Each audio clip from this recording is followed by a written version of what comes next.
Oh, buka lagi. Assalamualaikum warahmatullahi wabarakatuh. Waalaikumsalam warahmatullahi wabarakatuh. Kami dari kelompok 3 ingin mempresentasikan tentang analisis perbandingan nilai daya dukung tanah pada fondasi dalam berdasarkan data uji CPT dan SPT. Pendahuluannya, perencanaan fondasi perlu memperhitungkan besarnya beban yang bekerja dan kapasitas dukung tanah setempat. Apabila fondasi yang direncanakan tidak mencapai tanah keras dan tidak mampu memikul beban fondasi, maka akan terjadi penurunan yang dapat mengakibatkan kerusakan pada bangunan. Untuk merencanakan fondasi yang aman, dibutuhkan data hasil penyelidikan tanah pendukung fondasi. Dalam perencanaan fondasi, terkadang hasil perhitungan kapasitas dukung fondasi dengan berbagai metode berbeda-beda. Hal ini mempengaruhi oleh beberapa faktor, yaitu jenis tanah yang digunakan, metode perhitungan jenis fondasi yang direncanakan, dan pengambilan sampel tanah yang berbeda. Penulisan masalah, adapun permasalahan yang ditinjau pada penulisan penelitian ini adalah sebagai berikut. Bagaimana perhitungan daya dukung fondasi berdasarkan CPT menggunakan metode Meyerhof 1956 dan data SPT menggunakan metode 1976 Meyerhof. Bagaimana perbandingan hasil perhitungan daya dukung fondasi berdasarkan data sondir CPT dan SPT. Geser dan masalah untuk mengetahui kapasitas daya dukung fondasi berdasarkan data sondir CPT Meyerhof 1956 dan SPT Meyerhof 1976. Untuk mengetahui perbandingan hasil perhitungan daya dukung fondasi berdasarkan data sondir CPT dan SPT. Manfaat penelitiannya, teoritis, pertama meningkatkan pemahaman tentang pelaksanaan pekerjaan fondasi dengan uji CPT dan SPT. Dua, sebagai sumbangan dalam pengembangan ilmu pengetahuan tentang pelaksanaan pekerjaan fondasi dengan uji CPT SPT merupakan informasi bagi mereka yang tertarik dengan penelitian selanjutnya.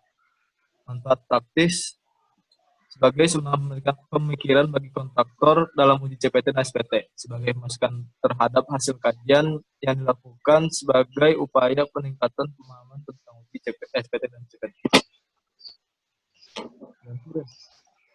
Selanjutnya akan dijelaskan oleh Deviani. Fondasi adalah struktur bagian bawah bangunan yang berhubungan langsung dengan tanah dan suatu bagian dari konstruksi yang berfungsi menahan gaya beban di atasnya. Fondasi dibuat menjadi satu kesatuan dasar bangunan yang kuat yang terdapat di bawah konstruksi. Fondasi dapat didefinisikan sebagai bagian paling bawah dari suatu konstruksi yang kuat dan stabil atau solid.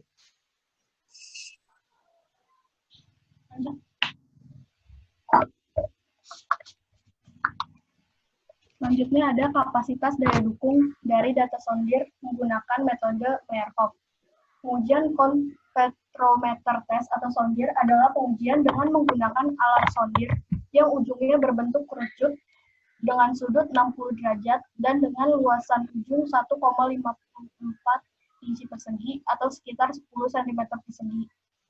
Alat ini digunakan dengan cara ditekan ke dalam tanah terus-menerus dengan kecepatan tetap 20 mm per detik. Sementara itu, besarnya perlawanan tanah terhadap kerucut penetrasi atau KISE juga terus diukur.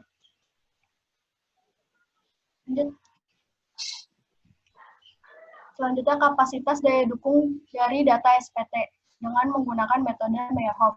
Standard penetration test sering digunakan untuk mendapatkan daya dukung tanah secara langsung di lokasi.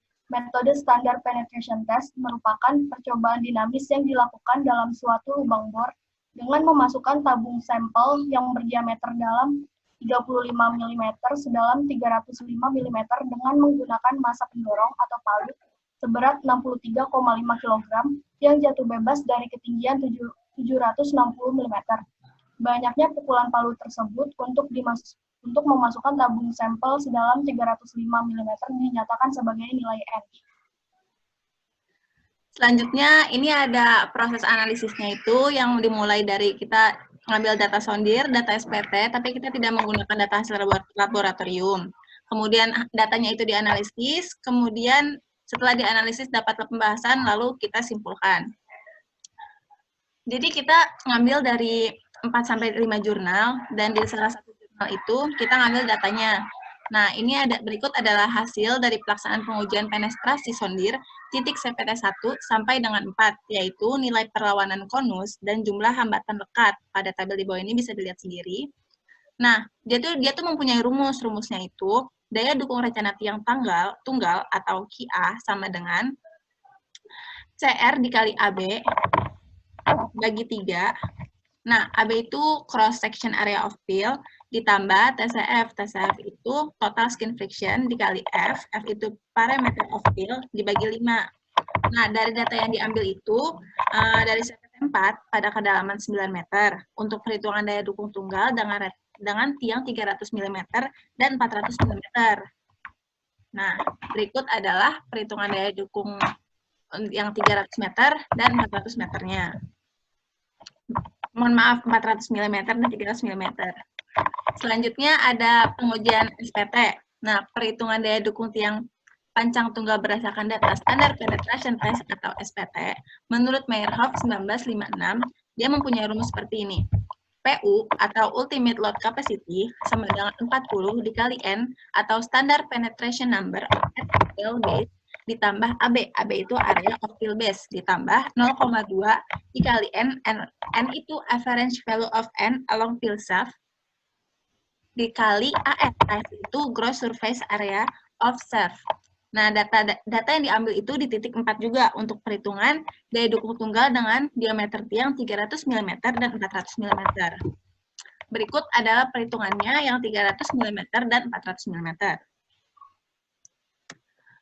Nah, dari data yang kita ambil semuanya, kita itu bisa menyimpulkan dari hasil perhitungan daya dukung yang diperoleh, dapat dilihat hasil antara SPT dan sondir CPT hampir semua besarnya itu sama. Nah, hal ini kemungkinan disebabkan oleh jenis tanah yang terdapat pada meter tersebut merupakan tanah granular. Ya, sekian presentasi dari kami. Ada yang ingin bertanya? Coba Anda cek lagi, ya, pertanyaan saya dapat sumber referensi dari mana? 0,2 rata-rata AS. Padahal kemarin yang kita pelajarin rata-rata sepanjang tiang.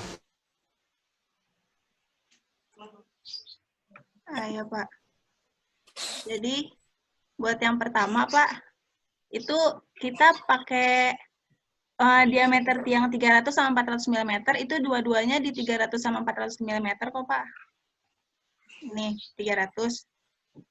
Ini juga 300 mm. Jadi, kesimpulannya hampir sama. Seperti yang tadi saya sudah bilang. Terus, yang kedua, itu yang kenapa pakai 0,2 itu kami ambil dari salah satu jurnal juga, Pak.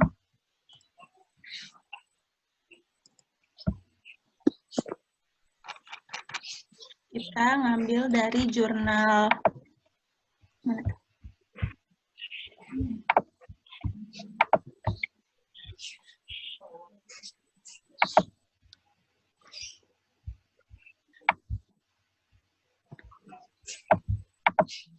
Kami ngambil dari salah satu jurnal, penulisnya itu Dio Alif Utama, judulnya Analisis Perbandingan Daya Dukung Pondasi Bor Peel menggunakan hasil uji sondir, SPT, dan laboratorium pada proyek pembangunan apartemen 88 Avenue Surabaya. Itu, Pak. Dari jurnal dia, Pak. Gimana?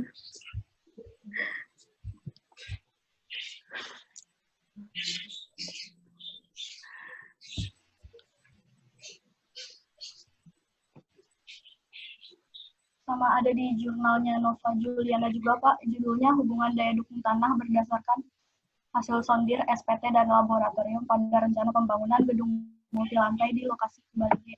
Dia juga di situ pakainya sama Meyerhoff itu 0,2 N dikali AS. Ya, Pak.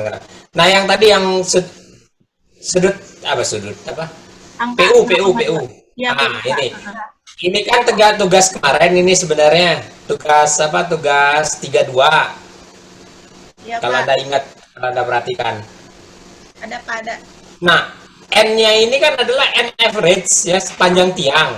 Iya, Pak. Tapi dia tambahkan 0,2. Kenapa 0,2 ini? Ini harusnya dijawab. Pertanyaan saya, kenapa dia gunakan angka 0,2? Ini yang angka berbeda.